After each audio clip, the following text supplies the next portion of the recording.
This is the Ielts listening test. You will hear a number of different recordings and you will have to answer questions on what you hear. There will be time for you to read the instructions and questions, and you will have a chance to check your work. All the recordings will be played once only. The test is in 4 parts. At the end of the test, you will be given 10 minutes to transfer your answers to the answer sheet. Now turn to Part 1.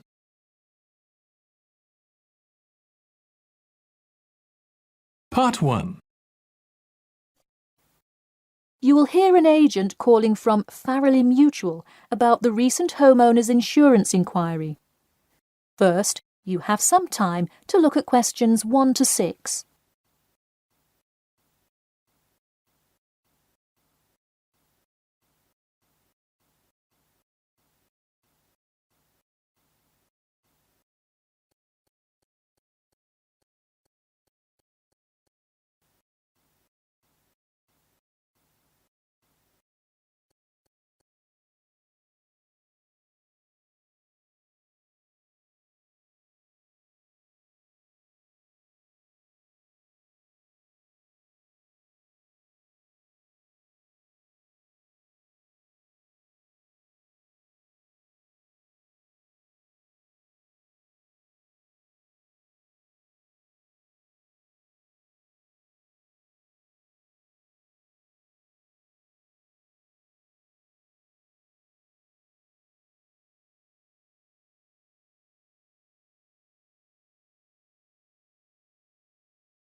Now we shall begin. You should answer the questions as you listen, because you will not hear the recording a second time. Listen carefully and answer questions 1 to 6. Hello. Yes, I'd like to speak with Janet Evans, please. Speaking. Hi, Miss Evans. This is Jim Rodriguez, calling from Farrelly Mutual about your recent homeowners insurance inquiry. Yes, hi. Thanks for returning my call. My pleasure. I understand you are potentially interested in insurance for a bungalow located a bit out of town. Could you give me the address? Sure, it's 49 Greenway Court. Greenway is one word. Thank you. All right, and would you prefer to be contacted via email or phone? Either one is fine. Maybe try emailing me first, and as an alternative, I can give you my phone number. Great, and what is your email address? pk2@cat.com. Did you say cat as in the animal? Yes, it is the acronym for the construction company I work for. I'm sure you've seen them around. Yes, I have, and could you give me your primary phone number and the best time to reach you? Sure, the number is 020-4251-9443. I am generally unable to answer my phone at work, but any time after 5:30 p.m. is fine. I will make a note of that here. Now, I'm going to ask you a little bit about property itself, so we can make an accurate estimate of the cost of insuring your home. Could you tell me the size of your house? Well, I don't have the exact measurements, but I'm pretty sure it's right around 80 square meters. Should I measure it and call you back later? No, that's completely all right. I'll write 80 square meters for now to get the estimate, and then an agent will come get the exact measurements later on if you decide to purchase our insurance. Okay, great. And what material is your house made of? For example, wood, brick, stucco? It's mainly brick. Great. That will give you a lower rate than most of the materials, since it is so strong. Wonderful. And do you have any sort of home security, Miss Evans? We don't have a fence or anything yet, but we have an alarm system that we use regularly. Good. Before you hear the rest of the conversation, you have some time to look at questions 7 to 10.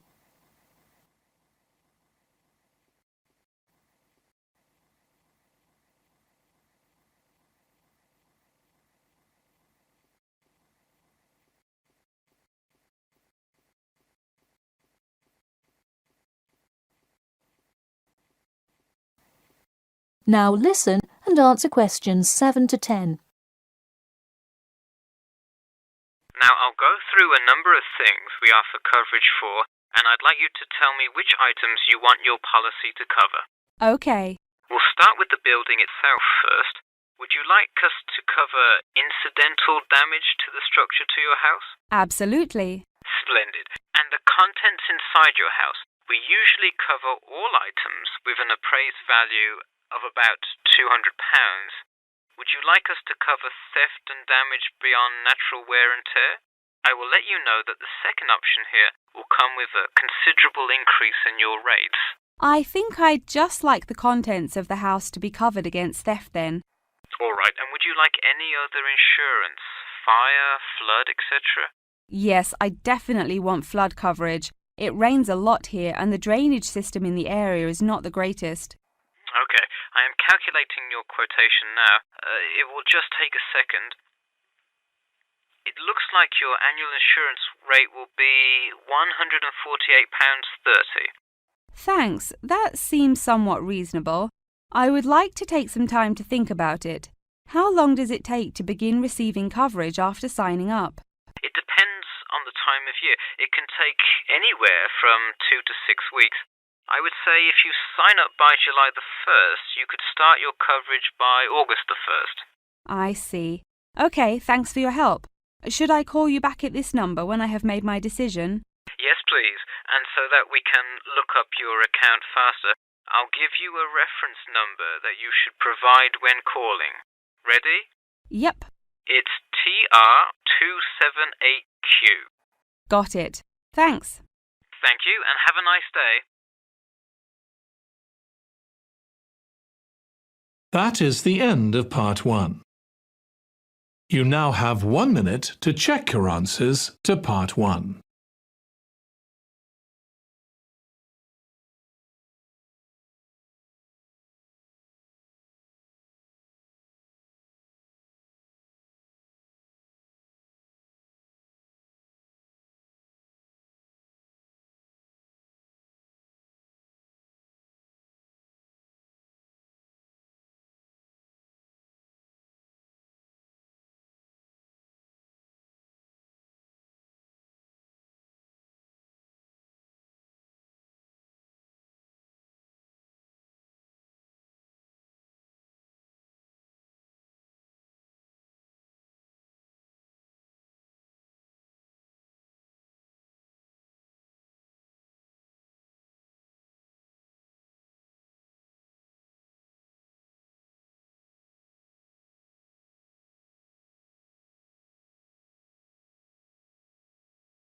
Part 2. You will hear a talk about a pool and outdoor venue created by some people. First, you have some time to look at questions 11 to 14.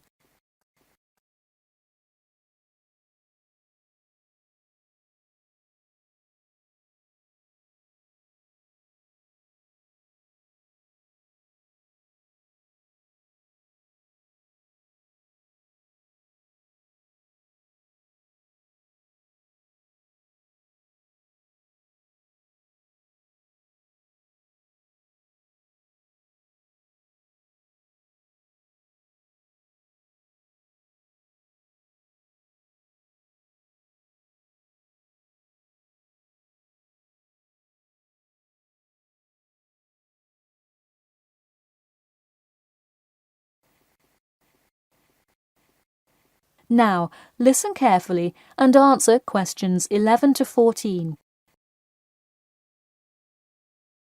Hey, if you're just joining us on WKPX The Sound, welcome. We're here in the studio with Matt and Cam in the morning, and this morning we're talking about keeping the kids occupied on summer vacation. Folks, there's a new kid in town in the world of summer fun. Get ready for the Pool of the People, a pool and outdoor venue created by, that's right, the people.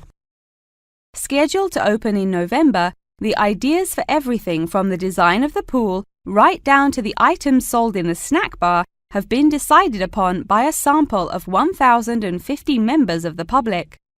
The public selected 2 top proposals from over a dozen created by renowned architect Ned Mosby, and the final design is truly something else. The pool is shaped like a fishbowl, sinking down into the ground. And there's, you guessed it, a real live fish tank in the center. It's certainly the center of attention in the Bridgewater area. Now, you are probably wondering how much an extravagance like this must cost, right? Well, have no fear. At just £15 for adults and £10 for kids, it's an affordable way to entertain the kids in those dog days of summer. The only problem now is the possibility that it will in fact become too popular. The pool is only so large, so swarms of people coming to enjoy it may cause quite a crowd in its first summer of opening. There will be an opening party for a select audience, and in line with the pool's mission, the people have decided on all the arrangements. They collectively decided on actress Rebel Wilson to host in the festivities scheduled for later this month, and even dictated the playlist by ranking their top 10 songs from a list of hundreds. There is some discrepancy, however, on the sculpture design for the foyer at the entrance. The people elected a jellyfish sculpture to greet entering visitors, but given last week's vicious attack by a box jellyfish on a local youth, coordinators fear it will bring too much fear to patrons. Before you hear the rest of the talk, you have some time to look at questions 15 to 20.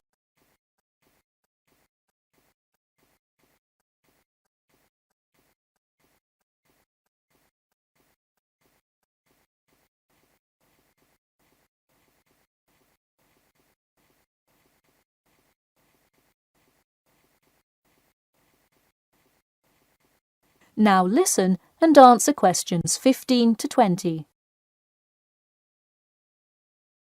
The theme of the clubhouse is set to be International Waters, with a different section representing each continent, designed by the legendary local artist Roberta Annuzzi.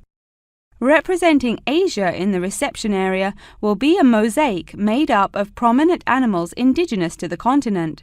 A camel, a panda, and the Siberian white tiger, to name just a few. In the West Lounge, feel the cool, icy vibes of the Transantarctic Mountains of Antarctica. Makes you cold just thinking about it, doesn't it? Just seeing a wall with a mural of the glacial mountains is almost enough to cool you off on a December afternoon. Almost. Why not make the trip to the pool a social studies lesson at the same time? The theme in the ladies' lounge room for Africa may not be what you expected. A safari? Drum music? The Nile River?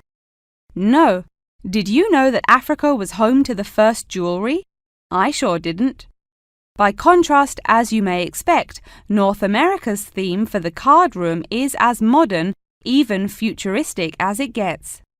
Annuzzi created for North America a sort of absurdist print, interestingly juxtaposing the moon landing of 1969 with an abstract depiction of humans living on Mars. Seems to me like an interesting commentary on the future of space exploration. And in the men's lounge room, the ancient forts of Sparta, Rome, Greece, and other European civilizations fittingly exhibit the strength and combatant characteristics of these societies.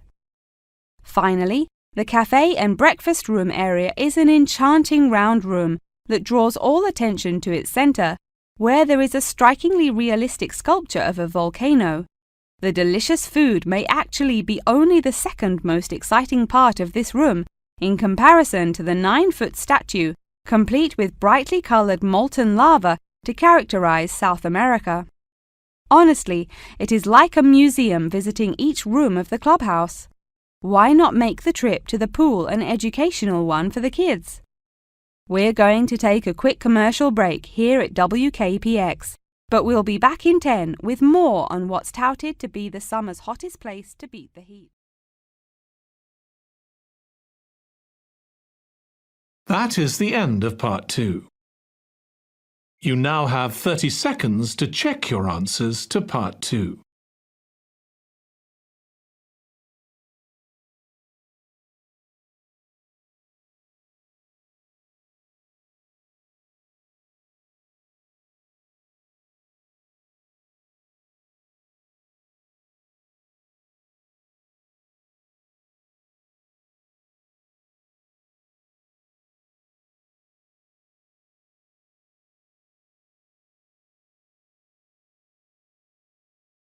Part 3.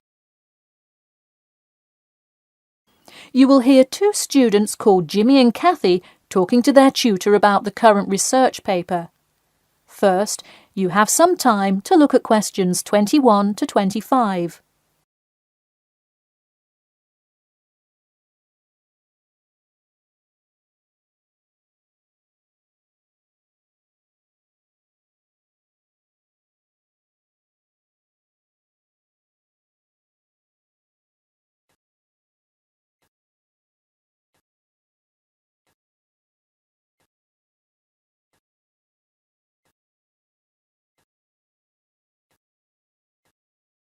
Now, listen carefully and answer questions 21 to 25.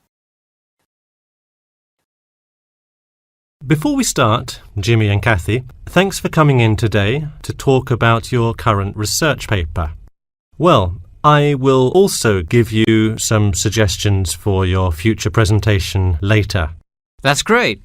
OK, I've read the introductory chapter, and so far I like where you're going with your research, you two. Thanks. What did you think of the procedure section? I haven't got there yet.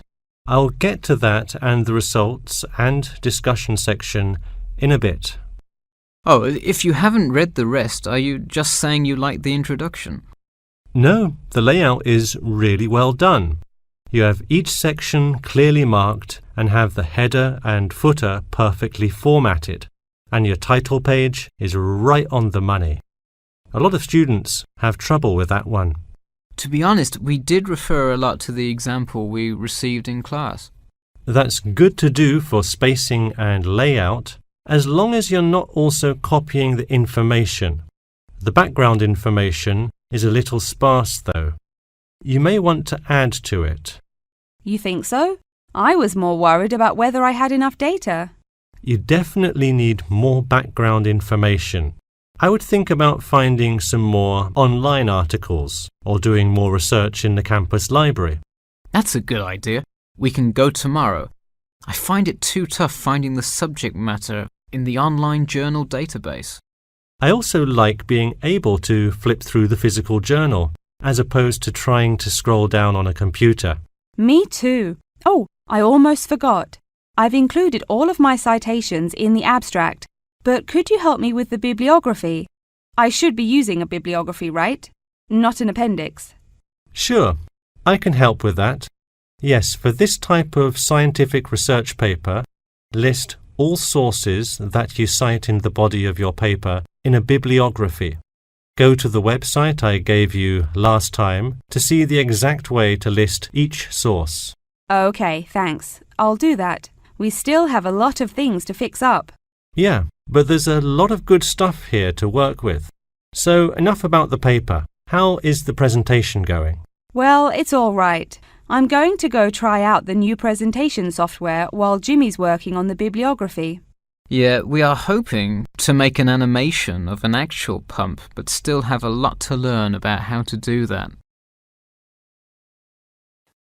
Before you hear the rest of the talk, you have some time to look at questions 26 to 30.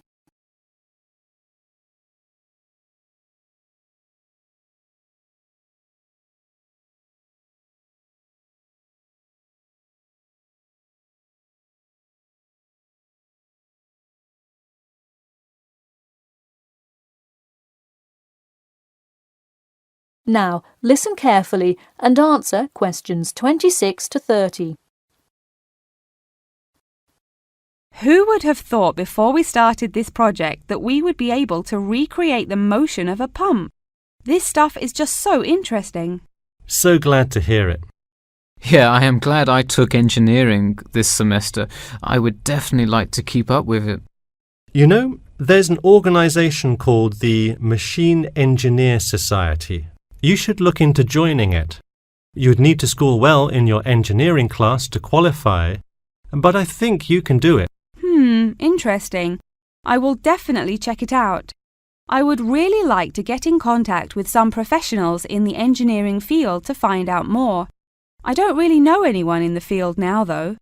I think if you keep meeting people in your classes and professors, you'll be able to get in contact with some really helpful people. Well said, Jimmy. If engineering pumps is something you both are specifically interested in, make sure you stay up to date on new developments. In fact, you could visit the local water treatment facility periodically to see what new developments are going on. That may be a good way to get some practical experience. Well, I don't think they would let you handle any equipment by just visiting the facility. If you really want to get your hands dirty, so to speak, I would recommend instead seeking a summer internship. Wow, you have so many helpful suggestions for getting a leg up. Now, if only you could tell me how to get my work published. Wouldn't that be nice? Well, honestly, all you really need to do is, once you have a dissertation, present it. Present it often and to many audiences, and once you get feedback, adjust it. You'll get published one day. Wow, this meeting has been truly inspiring. Thanks for your help. That is the end of part 3. You now have 30 seconds to check your answers to part 3.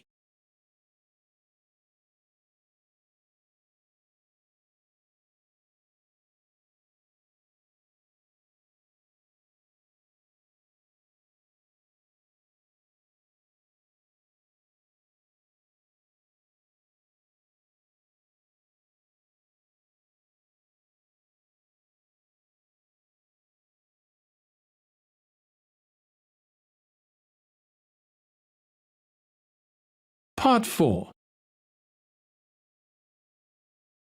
You will hear a talk about amber, the formation of amber and its applications in different fields. First, you have some time to look at questions 31 to 40.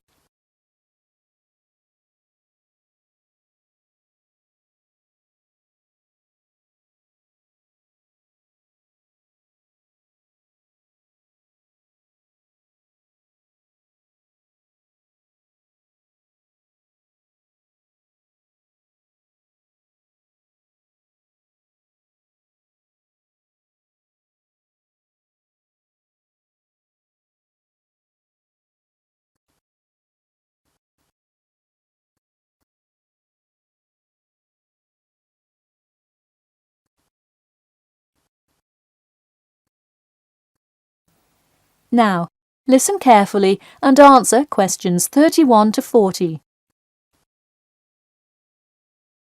Tonight I'm going to present an overview of the research on amber. Okay, I'll start by giving a brief introduction about amber, then talk about the formation of amber, and then describe amber's applications in different fields. First of all, what is amber? Amber is not a stone, but is ancient fossilized tree resin, which is the semi-solid amorphous organic substance secreted in pockets and canals through epithelial cells of the plant. And why is resin produced? Although there are contrasting views as to why resin is produced, it is a plant's protection mechanism. The resin may be produced to protect the tree from disease and injury inflicted by insects and fungi. Amber occurs in a range of different colors. Besides the usual yellow, orange, and brown, other uncommon colors are also associated with it. Interestingly, blue amber, the rarest Dominican amber, is highly sought after. It's only found in Santiago, Dominican Republic. There are several theories about what causes the blue color in amber. The most common one links it to the occurrence of volcanic dust that was present when the resin was first pressed out from Hymnaea protera millions of years ago. At this point, you might be curious about how amber is formed. Molecular polymerization resulting from high pressures and temperatures produced by overlying sediment transforms the resin first into copal. sustained heat and pressure drives off terpenes and results in the formation of amber. Copal, that I've just mentioned, is also a tree resin, but it hasn't fully fossilized to amber. More generally, the term copal describes resinous substances in an intermediate stage of polymerization and hardening between gummier resins and amber.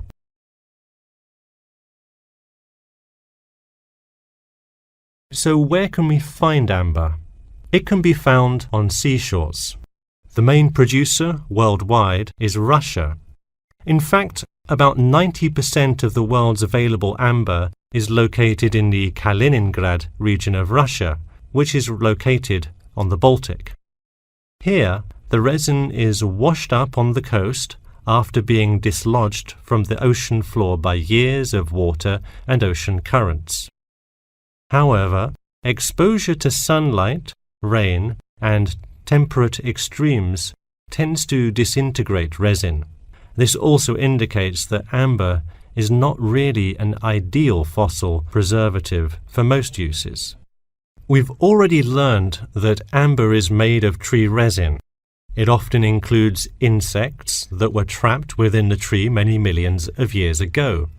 A piece with a visible and well-arranged insect is generally valued much higher than simple, solid amber. One Dominican amber source reported finding a butterfly with a 5-inch wingspread. This is both a large and unusual find, and most butterfly specimens have no more than a 2-inch wingspan. Inclusions in Dominican amber are numerous, 1 inclusion to every 100 pieces. Baltic amber contains approximately 1 inclusion to every 1,000 pieces. Now that you have a basic knowledge of amber, I'd like to talk a bit about amber's application in different fields.